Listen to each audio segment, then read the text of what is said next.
Hello everyone.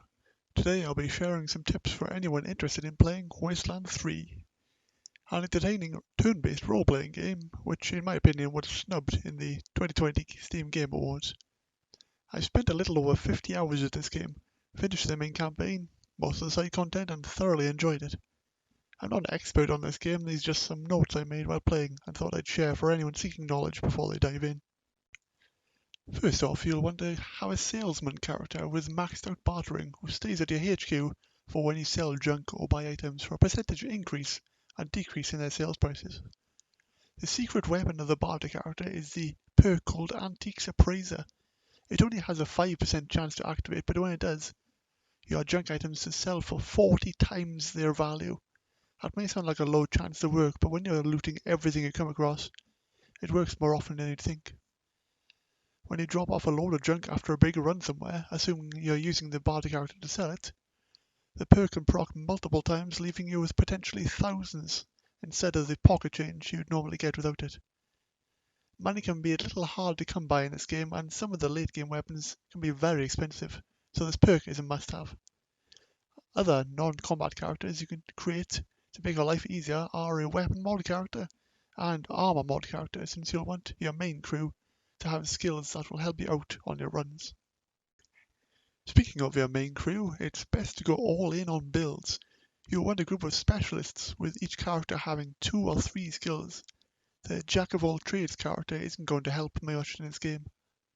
Good combos I found are the mechanic skill on the melee character, as you'll often need to get close to things to interact with them, Animal Whisper on the sniper for the crit chance perk, and the serial killer quirk for your explosives guy. The ammo for the rockets may be expensive, but they can save you in fights with grouped up enemies. You'll have 6 people in your main crew, 4 as you're created, and 2 allies as they join you. Try to get at least 1 person with every skill throughout combat, general, exploration and social. The only skills I found to be non-essential were survival and weird science. A few more quick points on skills. When you find skill books during the game, save them until late game, trust me. Skills become a lot more expensive to upgrade later on. Going from a 2 to 3 isn't as effective as going from a 9 to a 10. When you find gear with a stat increase on it, hang on to it. Even if it isn't as good as your current piece of gear, keep it for later on. That tinfoil hat with +1 lockpicking might not offer much during combat, but when you find a skill track that is 1 level out of reach, pop it on, unlock it, then replace it with your regular gear. With the skill Sneaky Shit, you'll want to have this person leading your crew, since there are traps aplenty in this game. The skill Animal Whisper is very handy since it provides a stat boost depending on the type of pet you have, but also provides something else for the enemies to shoot at, which may seem a little cold-hearted, but some of the pets in the game are quite tanky, and when one of your characters is on low HP, you'll be looking for something else to take the hit. Something this game has thought of, since it has more than just pets. It has unique companions to try out in the world, including a clone of one of your characters, a foul-mouthed parrot, a disco-loving robot, and a special surprise for whoever manages to gather together all of the game's cyborg chicken. When it comes to perk points, try and exercise a little restraint. They don't come around as often as skill or attribute points do, and if you have the required skill, you can purchase a level 7 perk without having to buy any of the previous perks. Attributes are the same as skills. Even with the Poindexter quirk, which gives you extra skill points at the cost of your health, you still won't be swimming in them, so it's better to max out 2 or 3 attributes for each character. Coordination usually being on the safe bet, since it affects your total action points. One of the best bits of advice I could offer is to make notes in this game, be that on your phone or a traditional piece of paper. Exploring new areas, you won't always have high enough skills to get past certain blocked off areas, so you'll have to come back later once you have the skill leveled enough and you can collect whatever loot is hidden away in that locked area or chest. As I mentioned earlier, you'll want to have a varied group when it comes to combat builds. If possible, make sure everyone in your party is using a different type of ammo. It can run out quickly if 2 or more people are using the same ammunition, and having no guns in the middle of a firefight can go sideways very quickly.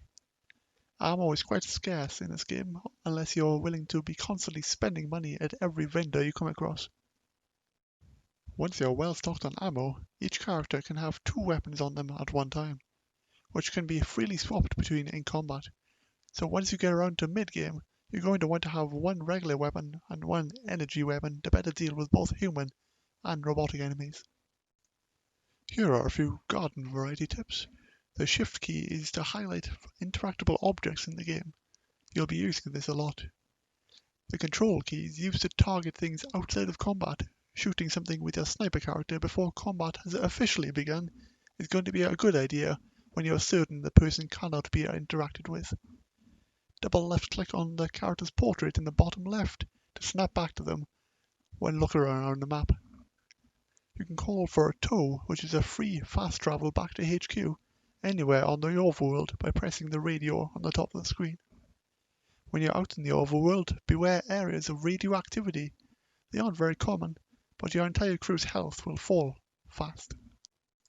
These tips are a little obscure, but if you find any Tarzan tokens, keep them and exchange them for powerful one-time use buffs in the Interior Bazaar Museum section. One of the later side quests brings you to the car from Knight Rider, and if you are able to save it, you can choose from a weapon or an AI. Pick the AI, trust me. It is unique, the weapon is not. Lastly, your choices do affect the outcome of this game, so take a second whenever there's a big decision to be made and think it over. And that's it. Thank you for watching. I hope these tips will help you. If they do, leave me a comment, we can have a chat. I haven't quite found my niche yet, but subscribe if you like what I'm doing here and want to see more. I'll see you next time.